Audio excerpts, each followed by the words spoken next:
Fue presidenta de Costa Rica entre 2010 y 2014. Anteriormente había sido vicepresidenta y ministra de Seguridad Pública, primera mujer en ocupar dicho cargo en su país.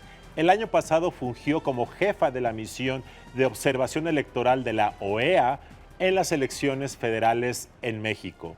Laura Chinchilla en Periférico 1313.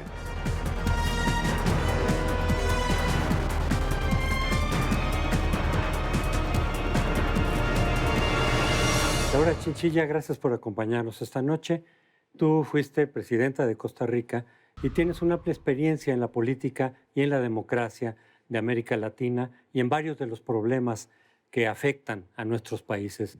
¿Cómo verías el panorama de la democracia en América Latina ahora que está teniendo varios problemas en distintos países por distintas razones, pero que como que hay un ánimo de cierta desesperanza, de cierta desilusión sobre lo que está ocurriendo en las democracias latinoamericanas? Pero ¿cuál es tu perspectiva? Tenés mucha razón en la formulación que haces de esa pregunta, porque podríamos decir que después de esa hermosa primavera democrática que América Latina experimentó, especialmente en las décadas de los 80s, principios de los 90s, y luego de que América Latina lo hizo relativamente bien en términos de crecimiento económico y de manera excepcionalmente bien en los temas de reducción de pobreza, mejora un poco los niveles de inequidad o de equidad más bien, pareciera que ahora hemos entrado en una era en donde se conjugan varios problemas. Por un lado, recesión económica otra vez, o crecimiento muy magro de algunas economías, el temor de algunos de los sectores que lograron en su momento salir de la pobreza de que tengan que volver a echar para atrás.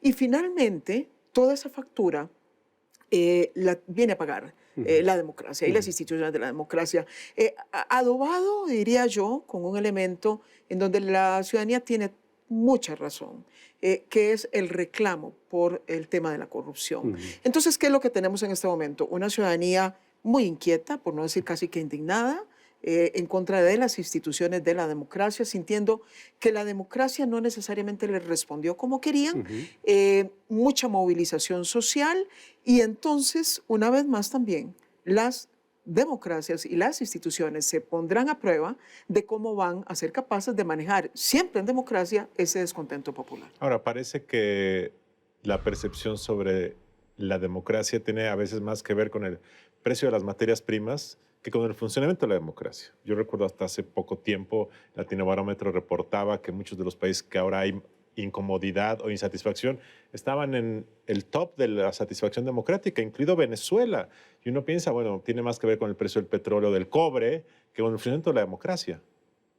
Absolutamente de acuerdo. Yo creo que uno podría establecer esos paralelismos, porque no es la primera vez. Recordemos también por usar el ejemplo, digamos, de Venezuela, que quizás es el más emblemático en este momento, recordemos la crisis que en su momento también tuvo Venezuela con los partidos tradicionales, que fue cuando prácticamente se los llevó esa marejada, digamos, del chavismo, que precisamente coincide con una caída importante de los precios del petróleo y que llevó, digamos, al procesamiento de un político del fuste, digamos, de Carlos Andrés Pérez.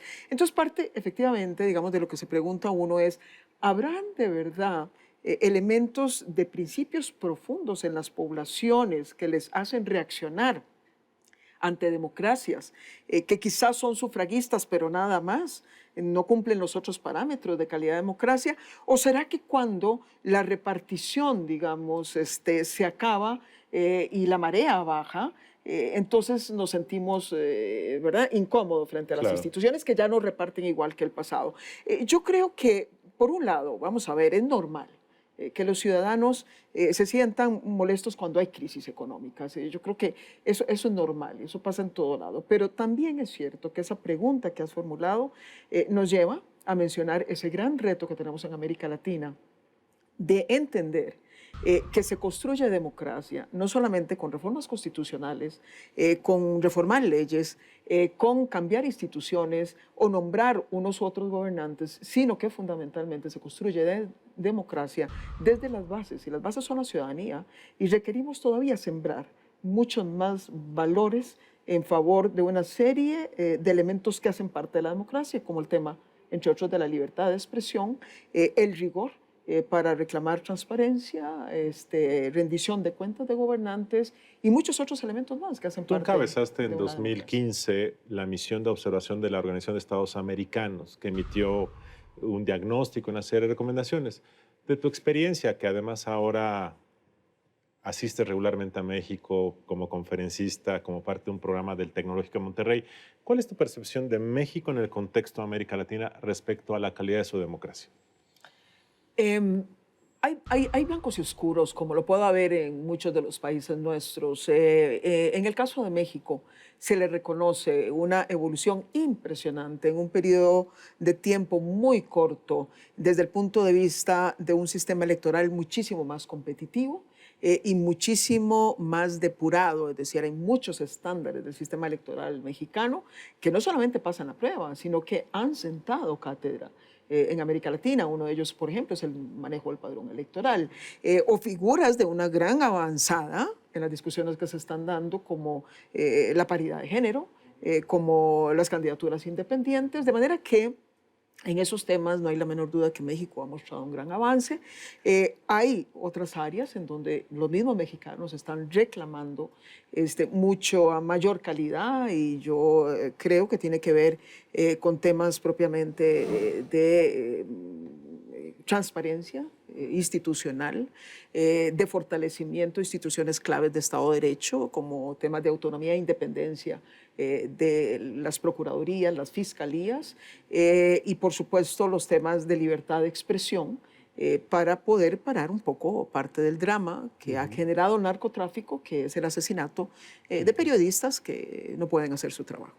Me parece que en el informe que presentó la OEA el año pasado reflejó muy bien lo que pasó en las elecciones. Es decir, las elecciones salieron básicamente bien, estuvo bien el proceso, estuvo la organización, hubo poca violencia, casi nada, no se entorpecieron las elecciones, que había esa preocupación, o sea, en términos generales estuvo bien. Sin embargo, señalan algunos puntos que creo que son claves, creo que le dieron al clavo, porque es lo que se ha estado discutiendo. Uno de ellos es, por ejemplo, el esquema de comunicación política, en donde se decía, y casi hay consenso entre los mexicanos al respecto, de que los spots, los miles de spots que se le dan a los partidos, en realidad no motivan a la ciudadanía, no aclaran los programas, no dicen prácticamente nada, y en cambio hay una ausencia de debates sustanciales. Eso, la ley no ha cambiado, eso continúa, pero ese era uno de los puntos que ustedes señalaban, y creo que con precisión. Hay otros puntos también por ahí. Por ejemplo, esta contradicción un poco entre el INE y las instituciones locales, los OPLES, en donde decían, pues sí, el INE nombra a los consejeros de los OPLES, pero los congresos son los que les dan el financiamiento a los OPLES, lo dicen claramente en el informe, y eso puede vulnerar la autonomía de los OPLES, y ha ocurrido. Recientemente los consejeros electorales del Instituto Local de Chiapas electoral fueron removidos precisamente por mostrar falta de autonomía. Entonces creo que en este punto también le dieron al clavo. Bueno, yo de nuevo, para un poco recoger, y agradezco muchísimo los comentarios sobre el esfuerzo que procuramos hacer como observadores electorales en esa ocasión, hace ya un año más o menos que tuvo lugar esas elecciones. Efectivamente, de nuevo, si volvemos a las características del sistema electoral mexicano, son muchos los avances que se tiene, pero bueno, vaya, también las instituciones de la democracia son como entes vivos, y cada proceso electoral es una gran oportunidad para poder hacer una revisión lo más objetiva posible, y tratar de ver qué ajustes hay que hacer. A mi modo de ver, los temas, digamos, de cómo ir empatando el tema de los organismos estatales frente a los federales es propio del Estado mexicano y propio de su sistema federal, y me parece que va a ir sucediendo. A donde tengo mayores preocupaciones, porque eso sí es una decisión fundamentalmente de los partidos políticos, es el tema del modelo de comunicación. Y como bien dicen el refrán popular, el infierno está empedrado de buenas intenciones, porque aquí no estamos hablando de un modelo de comunicación que puede estar cercenando espacios de libertad de expresión, porque simplemente así se quiso hacer. No es lo que está pasando en Venezuela o en algunos otros países de América Latina. Aquí me parece que las intenciones eran buenas, es decir, tratar de nivelar un piso al mínimo, por lo menos un piso mínimo, para un acceso más equitativo de los partidos a los recursos publicitarios, pero en el proceso se hizo de tal manera que incentivó la publicidad como el instrumento principal de una campaña electoral, y eso no es bueno porque, entre otras cosas, la gente ya cada vez rechaza más la publicidad. Una publicidad de 30 segundos en donde no se entra al fondo de nada, y luego, por la vía, de alguna manera, de las normas y de la interpretación, se ha venido, por sobre todo, y en la parte más peligrosa, inhibiendo a los periodistas, a los reporteros y a los medios de comunicación de proyectar el debate político tal cual y ocurre en una campaña. Porque entonces, por el temor de cubrir más a uno que al otro, o porque el tono fue mejor en uno que otro y ser sancionados, entonces se inhibió muchísimo lo que fue el debate político, que es lo que más le interesa al ciudadano. Que, por cierto, ahora se llevan a cabo en México durante las elecciones debates y por una rigidez legal, primero tienen que estar todos. Muchos candidatos en ocasiones son de relleno o compiten simplemente para obtener recursos o simplemente para ayudar al partido en el poder.